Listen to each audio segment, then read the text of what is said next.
نماز عید پڑھنے والوں کے لیے ایک پرابلم بڑی پریشان کیا کرتی ہے۔ اگر کوئی رکعت رہ جائے تو پھر تکبیریں کیسے کہی جائیں گی؟ آئیے آج ہم اس مسئلے کو بھی ڈسکس کرتے ہیں۔ نماز عید ویسے تو عام نمازوں کی طرح ہی ہے، البتہ اس میں کچھ اعتبار سے فرق ہے۔ جیسا کہ جمعے کی نماز ہم جب پڑھتے ہیں تو جمعے کی نماز میں خطبہ پہلے ہوتا ہے، نماز عید میں خطبہ عید کی نماز کے بعد ہوتا ہے۔ جمعے کی نماز کے اندر زائد تکبیر نہیں کہی جاتی، جمعے کی نماز میں بھی 2 رکعت ہی ہوتی ہیں، عید کی نماز میں بھی 2 رکعت ہوتی ہیں، لیکن جمعے کی نماز میں زائد تکبیریں نہیں کہی جاتی، عید کی نماز میں زائد تکبیریں کہی جاتی ہیں۔ 3 زائد تکبیریں پہلی رکعت میں ہوتی ہیں، 3 زائد تکبیریں دوسری رکعت میں ہوتی ہیں۔ اب کس طرح عید کی نماز پڑھتے ہیں؟ جناب امام تکبیر تحریمہ کہے گا نیت کرتے ہوئے، سب نے نیت کرنی ہے کہ جناب 2 رکعت نماز عید پڑھ رہا ہوں پیچھے سے امام کے۔ امام تو یہ نہیں کہے گا پیچھے سے امام کے۔ اچھا، امام نے تکبیر تحریمہ کہی، ثنا پڑھی، یہ وہ عمل تھا جو ساری نمازوں میں ہوتا ہے۔ اب ثنا پڑھنے کے بعد اعوذ باللہ بسم اللہ پڑھنے سے پہلے امام جو ہے وہ ایک تکبیر کہے گا ہاتھ اٹھاتے ہوئے، ہاتھ چھوڑ دے گا، پھر دوسری تکبیر کہے گا ہاتھ اٹھاتے ہوئے، ہاتھ چھوڑ دے گا، پھر تیسری تکبیر کہے گا ہاتھ اٹھاتے ہوئے۔ اب ہاتھ باندھ لینے ہیں کیونکہ اب امام نے تلاوت کرنی ہے اور اسی وجہ سے وہ اعوذ باللہ بھی پڑھے گا، بسم اللہ بھی پڑھے گا۔ مقتدی اعوذ باللہ اور بسم اللہ نہیں پڑھیں گے کیونکہ اعوذ باللہ اور بسم اللہ کا تعلق قرات سے ہے، اور جماعت کے اندر امام نے قرات کرنی ہوتی ہے، مقتدی نے قرات نہیں کرنی ہوتی۔ تو یہ تو معاملہ تھا پہلی رکعت میں زائد تکبیریں کہاں کہیں گئی، کس جگہ پر امام نے تکبیریں کہیں، کہاں ہاتھ چھوڑے، کہاں ہاتھ باندھے۔ اب آتے ہیں دوسری رکعت کی طرف، اور یہ رکعت آگے جو ہے کنٹینیو عام طریقے سے ہوگی، اسی طریقے سے رکوع اور سجود ہوں گے، پھر امام کھڑا ہو جائے گا۔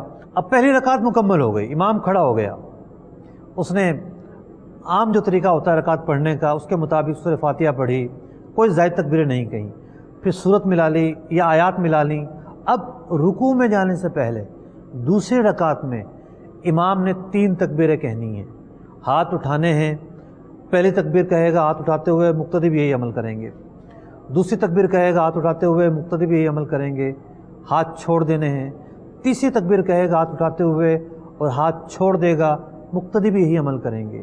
یہ 3 زائد تکبیریں اس کا جو عمل تھا وہ مکمل ہو گیا، تینوں میں ہاتھ اٹھائے گئے اور ہاتھ چھوڑ دیے گئے، اور یہ بات ہو رہی ہے دوسری رکعت کی۔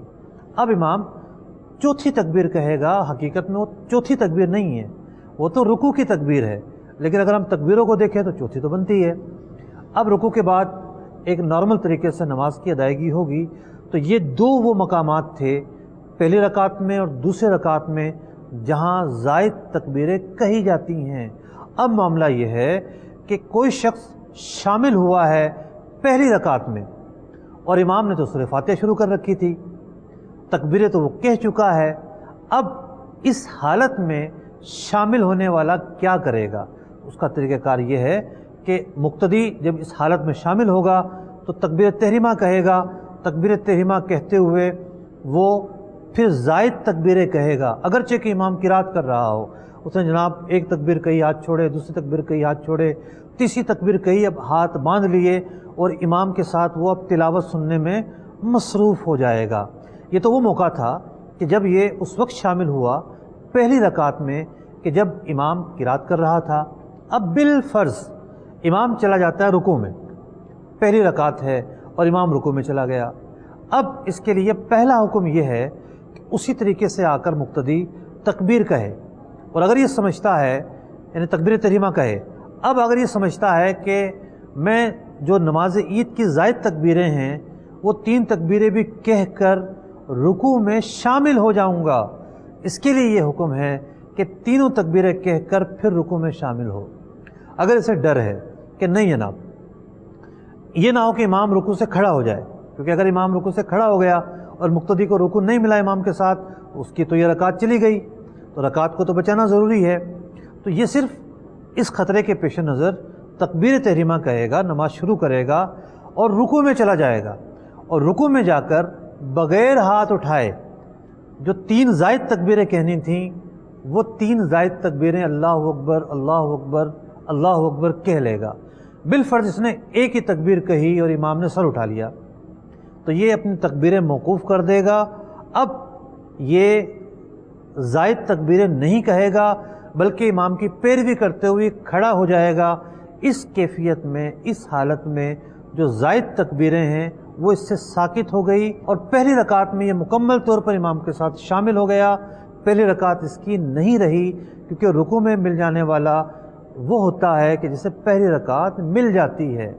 اب آتے ہیں ہم دوسری رکعت کی طرف کہ جناب پہلی رکعت اس کی رہ گئی، اب یہ شامل ہو رہا ہے دوسری رکعت میں.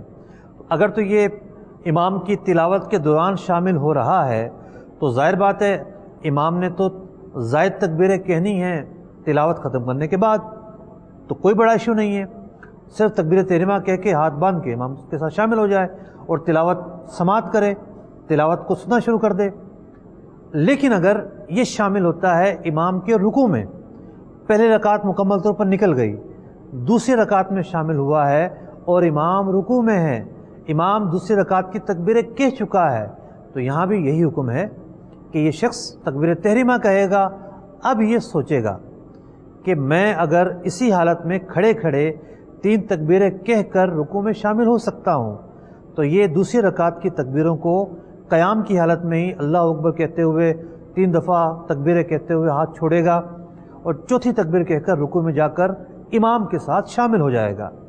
بالفرض یہ سوچتا ہے کہ اگر میں نے 3 زائد تکبیریں کہیں تو امام جو ہے وہ رکوع سے سر اٹھا لے گا، تو پھر یہ صرف تکبیر تحریمہ کہے اور اگلی تکبیر کہتے ہوئے رکوع میں چلا جائے، اور جو 3 زائد تکبیریں کہنی تھی دوسری رکعت کی وہ اب یہ رکوع میں کہے گا بغیر ہاتھ اٹھائے، اللہ اکبر اللہ اکبر اللہ اکبر. 3 تکبیریں کہنے کا موقع مل جاتا ہے تو بہت اچھا ہے.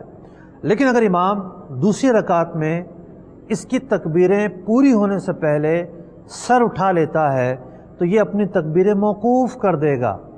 اس نے 1 تکبیر کہی یا 2 کہی، بس اسی پر اکتفا کرے گا، امام کی پیروی کرتے ہوئے سر اٹھا لے گا اور نماز کنٹینیو کرے گا.